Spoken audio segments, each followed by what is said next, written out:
Is New Jersey's new budget good, bad, or somewhere in between? This is the Issues Watch podcast.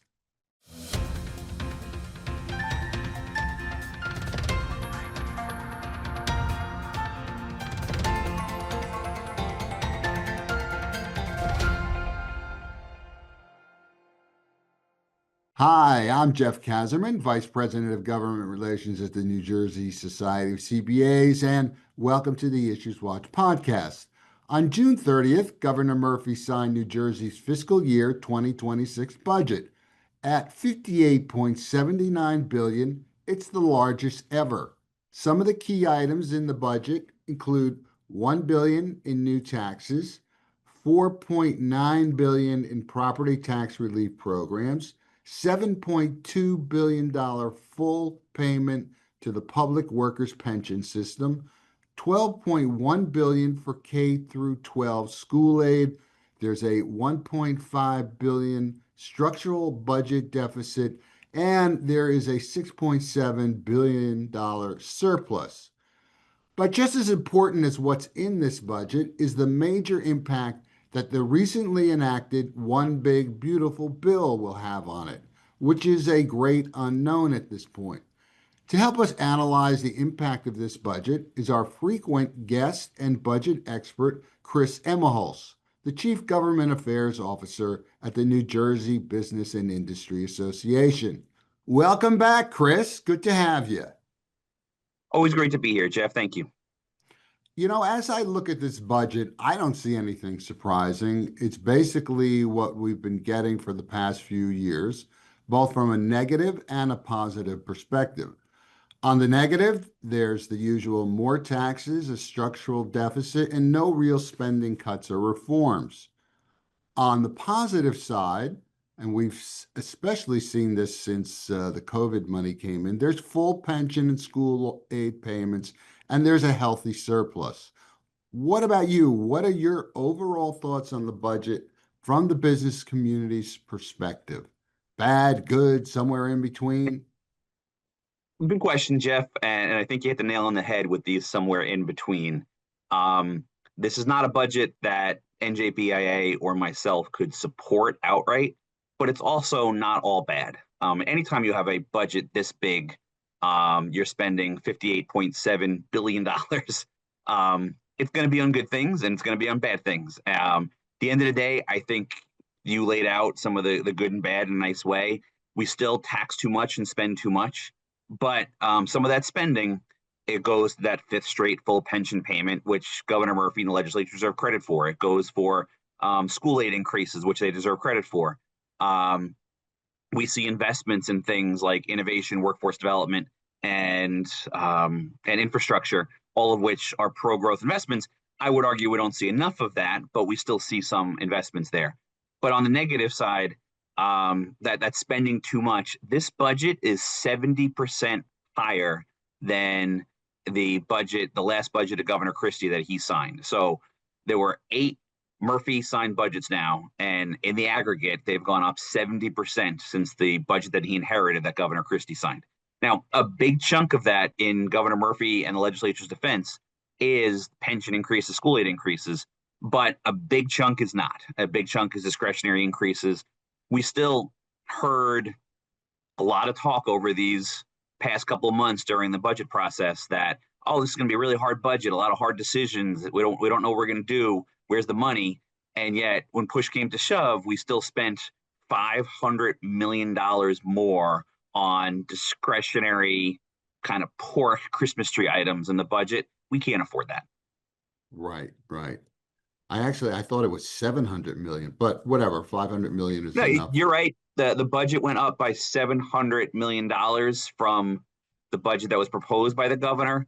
But I would say of that 700 increase, some of which would not be categorized as kind of poor Christmas tree items. Okay. But 500 of which, and there's a lot of line items in this budget for things that are not done through a formula, are not done through who's got the most demonstrated need, not across the board there. If you got a town's name or a school district's name or a county's name in the line item, it's probably not necessary. Wow. So Not surprisingly, as usual, there are hefty tax increases I'm totaling about, shocked, Jeff. I told you there was, I mean, I'm almost wondering how they keep coming up with new ones. I would have ran out by now. Um, so there's, the about $1 billion in new taxes. Can you tell us about them? No, happy to. And again, jumping back to your first question, the tax situation is not as bad as it could have been. It's almost that somewhere in between again, because do we need to have almost $1 billion in new taxes or as what we're seeing now? No, but it could have been far worse. And there's actually more taxes that did not make the final budget than did. But starting off what did, I think the most negative aspects of the budget that was just signed on June 30th is the realty transfer fee increase that takes effect July 10th. Um, this proposal was to start increasing the rates on properties over $1 million. Thankfully, the legislature pushed back. A lot of business advocates, realtors pushed back. And the compromise is that we only start increasing the rate on properties over $2 million. Now, the negative part of the compromise is that we create this graduated schedule. And when we get to properties over $3.5 million, we actually see the rate go higher than what the governor proposed. The governor's proposal back in February was if it's a property over $1 million, the rate doubles from 1% to 2%. If it's a property over $2 million, it triples from 1% to 3%. The new proposal is that if it's over $2 million, it doubles from 1 to 2. Over 2.5 goes to 2.5%. Over 3 goes to 3%, which is what the governor proposed. Over 3.5 goes to 3.5%, which is actually larger than that 3% original proposal. So you're talking about if there's a $10 million office park that, and we know the office market is already depressed and chilled because of a lot of going on, the remote work and COVID. But that office market now, if you have a $10 million property, it's now going to have to pay 3.5% on top of that. It's going to be larger than what the governor proposed. And I think you're going to further chill and make it less competitive, less affordable, the commercial office market and large mansions as well. The mansions over $2-3 million will get hit by this. But thankfully, by reducing it, by getting rid of that $1 million threshold, we no longer have to worry about. There's a lot of regular homes in New Jersey. I wouldn't say all the $1 million homes are mansions now because of No. what's happened in real estate in recent years. So thankfully, they were taken off the table by the pushback. So that's a good thing. As I said, this takes effect July 10th. The second big tax increase in this budget was similar to what the governor proposed, but again, the rate was softened a little bit. Tax on online wagering, sports betting, fantasy betting. The rate is a little less than what the governor proposed, which is a good thing. And this takes effect immediately. This is raising between $300 million. The realty transfer fee increase is a little less than $300 million. And then there were two other taxes, one that was expected, one that was a surprise that went through during this budget process. Number one is an increase in cigarettes and vaping products, nicotine tax. And you see the cigarette pack tax go up 30 cents. And you see a tripling of the liquid nicotine tax, vaping products. Again, not as large of a tax as the other ones we proposed, what we discussed, but you do see any retailers that's selling cigarettes and selling vaping products, you're now going to make them less competitive with folks in other states, and you're going to make it less affordable for the folks that are doing that. The last one that was kind of a surprise was there was a last minute $3 increase per Newark hotel room added. So only a Newark hotel. This takes effect August 1st, I'm sorry. And that August 1st hotel tax is supposed to be used and dedicated for Newark firefighters. But still makes anybody staying in Newark, it's a little less affordable to do so. And those Newark hotels compared to other hotels are now a little less competitive. So those four taxes hurt our state, but those four taxes are less than the package of taxes proposed by the governor back in February. There was talk about a sales tax expansion, which I know probably a lot of your accounting clients and firm members would have been upset about, that you would have expanded the sales tax to a lot of things that were not currently taxed. like participatory sports. This was labeled the fun tax. Digital services, that was never truly defined, but it sounded like it was adding a little more equity to cable TV alternatives that are streamed. Tax and comps in Atlantic City would have been thrown in. Car trade-ins would have been thrown in. There would have been some changes with boat taxes, horse training. So a whole host of things would have been made eligible to our 6.625% sales tax. Thankfully, that's not happening at all. There was also a truck tax proposed. That is dead, did not happen. There was a phone assessment of 40 cents on every phone line in the state. That is not happening. There was a drone tax that's not happening. A firearms, munitions tax not happening. There's also a tax proposed on cannabis, big increase on cannabis. That did not happen. So there's a lot more not happenings than the ones that did happen. But in a state like New Jersey, we're already one of the most heavily taxed states in the country. I would argue nothing should be happening on the tax side, and we should look at our spending. But unfortunately, that's not the reality. Yeah, Chris, no, the last thing you said raises something I was thinking about as you were talking through this. You were saying that it wasn't terrible, the taxes, it wasn't good, it was in the middle, but because it wasn't as bad as what the governor proposed. But in to me, that doesn't count. $1 billion in new taxes is $1 billion in new taxes, which is almost what the governor proposed, if I remember. What was he, 1.2 or 1.3? So anyway, I'm going to be more critical than you were. So on to the next question. How does, so there's all these taxes and so on, and obviously a lot of money is going to property tax relief. How does the assistance to the business community compare to last year? And I know, geez, since for at least the last 5 years, business community has been complaining that not enough money is going towards economic growth and helping businesses. So how did we compare to last year with this budget? No, that's a disappointment.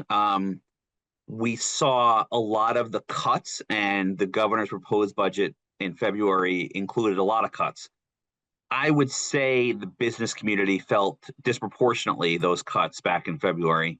Now, some of them were restored. To your point, is that good enough? Because not everything was restored, and it's not as good as it was last year, but there were some restorations. So, for example, and this is kind of a good example for the somewhere in between mindset that I have, but maybe you'd beat up on it because you're more critical than I am, Jeff. But so NJMEP, the New Jersey Manufacturing Extension Program, this is a great, great program. The New Jersey version of the Manufacturing Extension Program, it's a national program. It's one of the best in the country, has great data about the efficacy of the program and the effectiveness of manufacturers that go through with it, the jobs they create to help our manufacturing industry. Manufacturers are great for our economy. So they were getting $2 million in last year's budget. The governor's proposal proposed to zero that out to nothing. The budget that was passed on June 30th brought them back to $1 million. So is $1 million good enough, considering what a good job they do and how important they are to manufacturers? And we see initiatives at the state level and the federal level to try to support our manufacturers. No, 1 million is not good enough. But is it better than the zero? Yes. And there were many things across the board that were cut out of this year's budget and probably didn't get the full restoration. So it's kind of that somewhere in between. I hope that NJMEP can be a priority of our next governor and maybe get a little bit more. We also saw, and manufacturing is an example of the, again, somewhere in between. A good thing that was passed to support businesses is a manufacturing tax credit that was called for in the governor's proposed budget, and the legislature passed the budget. Now it's sitting on the governor's desk. Hopefully it will be signed at some point this summer. This is a $500 million tax credit to invest in manufacturing. That is a good thing. Now, I would have thought that to couple a full restoration of the NJMEP program to support the manufacturers that are investing in their facilities makes sense to me. Disappointing that's not there, but manufacturing is getting this, getting a little cut here. Also, their manufacturing voucher program, which is a successful program to have the EDA support manufacturers investing in their own equipment, that was zeroed out. That got $10 million last year, nothing now. So manufacturing is kind of this mixed bag somewhere in between, where we see the manufacturing tax credit that was proposed by the governor, great, but then we see MEP getting a partial restoration and the MVP program gone. And I think you see a lot of that. There was a $1 million cut to the travel and tourism budget, which I think is a missed opportunity and misdirection, because right now we're facing tourism from FIFA coming up, tourism from 250th anniversary of our country, and New Jersey tourism is important regardless, and yet we're cutting $1 million out of that. That doesn't make sense to me. We see a $5 million cut from EDA's Main Street program. That doesn't make sense to me. So I think all in all, the business programs are suffering compared to last year, but there are some positives in that. I mentioned the manufacturing tax credit. There were also a few other tax initiatives that are positive tax initiatives. There was a cut. This was an idea that came out of, I think, a member of the NJCPA, the Qualified Small Business Stock Bill, is law now, and that's going to kind of level the playing field between New Jersey and the federal government and the rest of the country with how we tax startups for investment companies. So hopefully we are better attract startups for investment companies. The angel investor program was expanded in this year's budget. So those were two positives for business that were expanded along with that manufacturing tax credit. But we also see some things that are going in the wrong direction. So there is a lot of property tax relief in this budget. Although, as you've said many times, none of this goes to the business community. Can you tell us a little bit about the various programs? In particular, there's so many of them: Anchor, Stay New Jersey, and the Senior Freeze. Happy to. So as we all know, and if you don't, maybe you're not paying property tax in New Jersey, but we have the highest property taxes in the nation in our state. That's not a good thing. Businesses pay approximately, depending on the study you look at, about half the property. It's a little less than half the property taxes of the state come from businesses. So this is a business issue too, yet these programs that you referenced often leave out businesses. So to help businesses, I would prefer to see a structural reform that actually reduces the amount of money that local governments need to raise in the first place. We don't have that. And we have these property tax programs that I would say they're good in that they help make New Jersey more affordable for the tax that's truly an outlier. But they're bad and they leave out business and they put a Band-Aid on the real problem. They're also bad because they cost a lot of money. And them costing a lot of money, I think there was I remember a press conference last year where the governor said how silly it would be to raise a tax to pay for another tax cut. But I do worry that if we continue to have these very, very expensive property tax programs, it might make our budget unsustainable. And when you have an unsustainable budget, that could lead to a tax increase down the road. So you laid out the three of the big ones. Anchor is more the replacement for the homestead program that we've had for years. That's the across the board program. There are income limits, so it's not for upper income folks, but for most New Jerseyans can get some of their property taxes back. Stay NJ is a program for seniors, and basically it's supposed to be the first $13,000 of a senior's property tax bill. They're supposed to get half of it back from the state, so $6,500. It maxes out at that point. If your property tax is $20,000, you're not getting the full $10,000 back. It's $6,500 is the max, but you should get half off your property taxes if you're a senior, as long as they're under $13,000. Stay in J, we have a lot of seniors. We talk about this. I know the CPAs have, BIA has, out migration, people leaving, people not retiring here. Stay in J is designed to help people stay in New Jersey. Again, a good thing for affordability, a not so good thing with how expensive it may be, and that just kind of puts a Band-Aid over the issue as opposed to truly fixes our structural issues that lead to the highest property taxes in the nation. Senior Freeze, as the name implies too. Now, Senior Freeze and Stay in J are working together where the nice thing is these property tax programs were all kind of layered on top of each other. So people are getting the best bang for their buck if it's Senior Freeze and Stay in J. But once you become a senior, your property tax is supposed to be frozen at a certain level and not continue to go up. As most of us know, property taxes are kind of ever escalating. They never go down. They're always going up. It's just we take credit for them only going up a certain amount, and we did a 2% cap on that, we'll have 2% per year. And if they start going up more than that, it's not so good. Less than that, okay, that's good. Seniors can freeze them. But the combination of Anchor, Stay in J, and Senior Freeze makes New Jersey more affordable. That even though they don't affect business, it's indirectly good for business if more people can afford to be here. maybe when a company relocates here and people are looking to come here, they're going to say, oh, people can afford those property taxes, as opposed to some people I've heard when they're relocating or expanding, oh my God, I can't afford to pay $25,000 a year in property taxes. Let's not come to New Jersey. Let's go to a place where my employees want to work, that they can afford to live. So property taxes are an issue.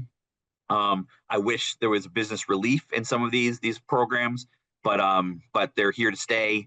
And Stay in J is a new one, but a lot of it was Speaker Coughlin idea a couple years ago, and 2 years ago, a lot of legislators won on running on Stay in J as a platform item, and so I don't think it's going away anytime soon, unless the next governor decides that it's too expensive, and then we could see some changes. Thanks, Chris. So the state's healthy surplus, 6.7 billion, it remains intact.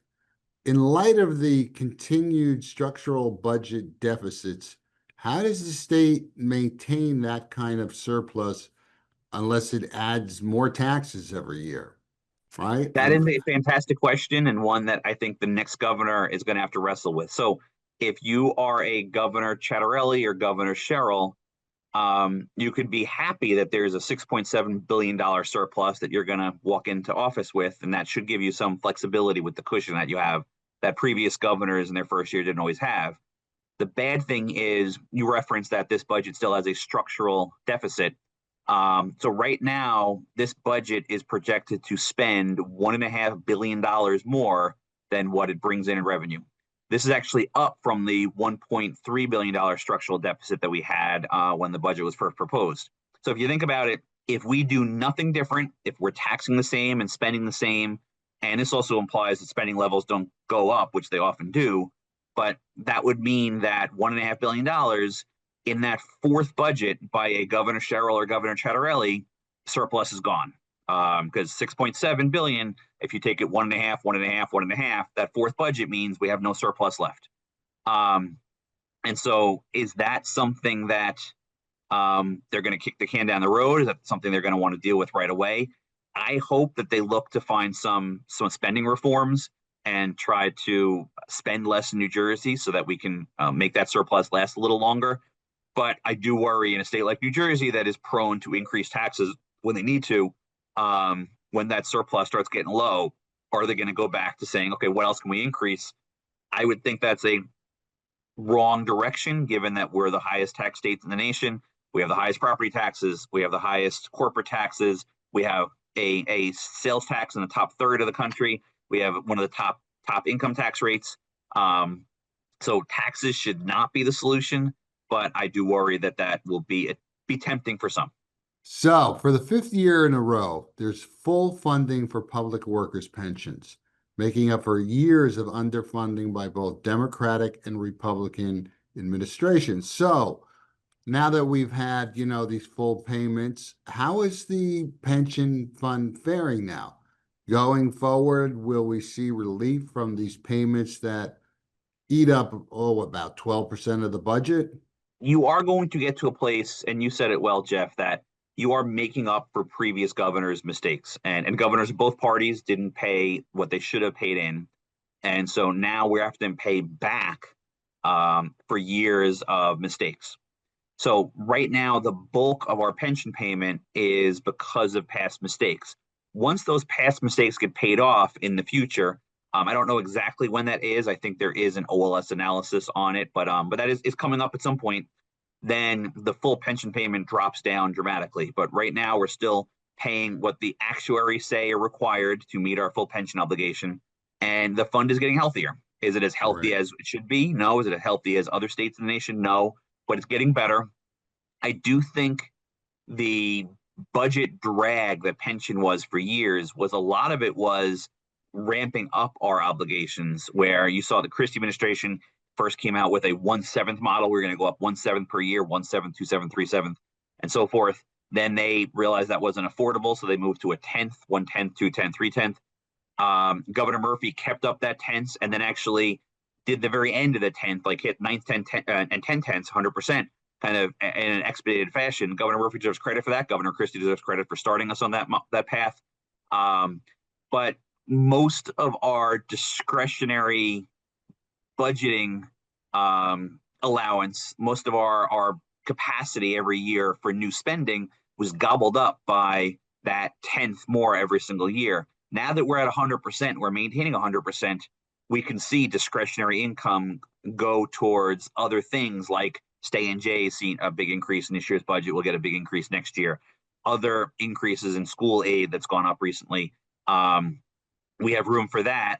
Now that pension and school aid are both at their highest, Stay and J will be a big increase next year and get there. If we see things level off and then someday we see the pension go back down because we've basically paid off all those past mistakes, hopefully that's the day we can then look and, hey, what taxes can we cut to fuel growth to make sure there's more jobs for BIA members and accounting members out there in the state? What spending can we look to do to take care of our most vulnerable or invest in infrastructure or workforce development and innovation to make things grow? So hopefully that's a conversation we're having soon. We're not there yet, but we're getting there. Let's finish up by talking about the elephant heading down the pike. The recently enacted federal tax bill, the One Big Beautiful Bill Act, will probably cost the state billions of dollars. When do these cuts become effective, and how's New Jersey going to address this? Thank you, Jeff. One Big Beautiful Bill is getting a lot of attention this summer, as it deserves to. And it is, as the name, I'm not a fan of the name. I don't love naming things, but especially One Big Beautiful Bill. Not a fan, but I think the big does mean something here. It is so big, anything so big. Just as we said with the state budget, it's going to have good and bad. And the One Big Beautiful Bill, if you are a business, especially a manufacturing business, that's making something in New Jersey, there is a lot to like about the One Big Beautiful Bill. It makes certain things permanent, restores certain things from the 2017 Tax Cut and Jobs Act. That was very stimulative to the economy. There was a lot of growth that happened from that 2017 tax cut that I think the One Big Beautiful Bill will give another jumpstart to our economy, especially our manufacturers. So that's a good thing. Where the worry is that you referenced is there's also cuts in One Big Beautiful Bill to help pay for those tax cuts. Now, the optimists can say those tax cuts are worth it, and the job growth and economic growth that we see are going to offset the funding loss and the other impacts that New Jersey is going to see from the One Big Beautiful Bill. The pessimist will say that the negative is far outpacing the positive. I think that's a wait and see. We're not sure. The negatives that we have to worry about is one, I don't think it's going to impact our current state budget that just became law. But down the road, it might impact future state budgets. It also is going to indirectly impact a lot of people that are receiving Medicaid right now. So there's a lot of people in New Jersey that get their health care through Medicaid. And what's interesting about the Medicaid cuts is they are not actually direct cuts where it says that somebody that was eligible for Medicaid is no longer eligible.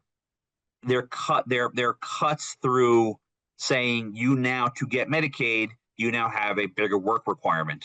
To get Medicaid, you need to re-enroll more often than you used to re-enroll. Now, that work requirement, that re-enrollment, is probably going to cost some people eligibility, because we all know that I'm sure there's a piece of paperwork, Jeff, you or me may have sometimes done later than we wanted to at home in our personal life or even our professional lives. So I think there are cost savings estimated because of these re-enrollment work requirements at the federal government. Those cost savings are real people that will no longer have the health care they used to have. Those cost savings are going to mean that our hospitals, our healthcare providers, our clinics, you name it, are going to maybe see, instead of seeing a Medicaid patient, they're seeing an uninsured patient, and that's going to have an impact to them. So I worry about healthcare as a very big part of our economy. Our hospitals are great community. So I think if our hospitals see a lot less income coming in, that could hurt our economy and hurt jobs. I know there's aspects to the One Big Beautiful Bill to try to help out hospitals. I know our state does a good job helping out our hospitals. Maybe our state could do a good job making sure that we're trying to do our best to shield them. But if there's state decisions made to kind of increase funding to offset One Big Beautiful Bill, again, do we have the money to pay for that? Right. When we just went through our budget and we see that we have the structural deficit, we have a surplus that's going to go away, we already tax too much. And so I think a lot of it's wait and see, but definitely it's going to be one of the more interesting items over the next couple of years is what does the one big beautiful bill, good and bad, mean for New Jersey? Yeah, it certainly is going to throw an interesting twist into making next year's budget. So thanks Yes. again for joining us today, Chris. Happy to have you. You're always a wonderful guest. Thank you. Thank you, Jeff. Always happy to be on with you and talking to NJCPA's members. Thanks for listening or watching. For more news and resources on the New Jersey budget, visit njcpa.org/NJBudget.